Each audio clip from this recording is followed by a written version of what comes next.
Hey Rebel Rouser, I'm Alan Voivod and this is Star Wars 7x7, your daily dose of Star Wars joy, and thank you so much for joining me for it. And especially thank you to the patrons who help support this podcast and make it possible every day for you by helping out at patreon.com/SW7x7. Alright, so The Path of Anger is the second of 3 episodes featuring Morgan Eslbeth in Tales of the Empire, and we are jumping ahead more than 15 years into Star Wars history. The first episode, The Path of Fear, took place in about 20 BBY, and this one is taking place definitely after 5 BBY. It's just a matter of where in between, say, 5 and 2 that it's taking place. And for the first of our 7 takeaways in this breakdown, I'll talk about the fact that Morgan is seen making a presentation to various members of the Empire, including a very nasty Moff, and we'll get into him in just a moment. Now, what this tells us about Morgan's background, without telling us directly, is that she came out of the Clone Wars on the side of the Empire,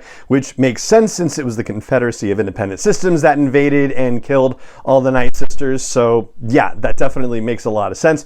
And, you know, it's kind of like the inverse of Cassian Andor, in the sense that Cassian was part of the Separatist systems and against the Galactic Republic, and then the Galactic Republic became the Empire, and he was still against that, right? So yeah, there's definitely alignment in the causes post the end of the Clone Wars. And later on, she tells Thrawn that she seeks the Empire's favor for revenge, and it's anger that gives her strength, but it's not necessarily clear yet, and maybe it will be. But who is her desire for revenge focused against, right? I mean, the Separatists are no more. Certainly the worlds that funded the Separatists and were participating on the Separatist side, those still exist, and maybe she has some desire to see them punished in a way that they haven't been punished yet. But yeah, that's something that we're going to have to keep in mind as we continue to watch her story. For our second takeaway, we'll talk about the fact that she's actually making a presentation about the designs of the TIE Defender, and we're going to make the TIE Defender the subject of our deep dive episode tomorrow, so just there's a little preview about that.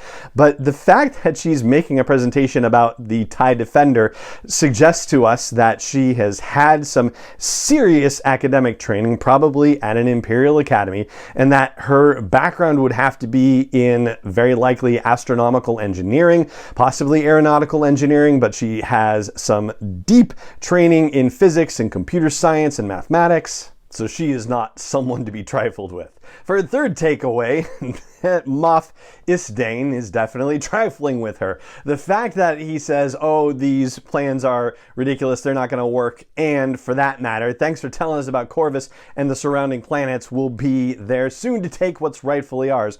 This depicts an empire in its comparative last years, right? So corruption is now rampant, and it's not as if the Empire was a great thing to begin with. They were already a terrible, absolutely awful organization, and were exploiting the worlds that were under their control in the most awful of ways. But to see it here so casually and bureaucratically delivered is again chilling in its own right. And I had a moment also about whether this was a depiction of misogyny and xenophobia in the Empire, but I mean, I don't know. Misogyny, probably, certainly, but xenophobia, hard to say, because certainly Morgan Eslbeth presents as human, and Dathomiri, like, yeah, it might be close enough that the Empire wouldn't necessarily care and it wouldn't trigger any sort of, xenophobic kinds of things from them, which they have demonstrated over the years naturally. But the fact that she probably went through an Imperial Academy suggests that, yeah, she's close enough passing to human that, but to see it so casually and bureaucratically delivered here is kind of chilling in its own particular way. But it turns out, and this is our fourth takeaway, that she is going to be tested first by Captain Pellaeon. So what a fun little cameo of sorts to see Pellaeon show up and look at the designs for the TIE Defender for the first time and kind of give her a little bit of props and ask her, oh yeah, what's your situation? Why are you doing this? And you can tell it's not the real answer, and Pellaeon knows it's not the real answer and tells Thrawn as much when he shows up. But first, another kind of test has to happen, and that's with Ruck showing up. Thrawn's personal assassin takes on Morgan, and the fight is really spectacularly well done. And I'll also flag the fact that She has her Beskar spear at this point, and this story does not actually explain the origins of the Beskar spear. It just says, oh, here it is. She already has it by now. But this also reveals to us that Morgan, in addition to being an accomplished academic with her engineering skills and so forth, is also an accomplished fighter. She has not been slacking in her training in that regard either. And to be able to take on Ruck and beat him and do it without any spells for that matter, yeah, another reason why you wouldn't want to trifle with Morgan Eslbeth. For a fifth takeaway, we'll talk about Thrawn and his arrival with Star Destroyers, where it certainly looks like this could be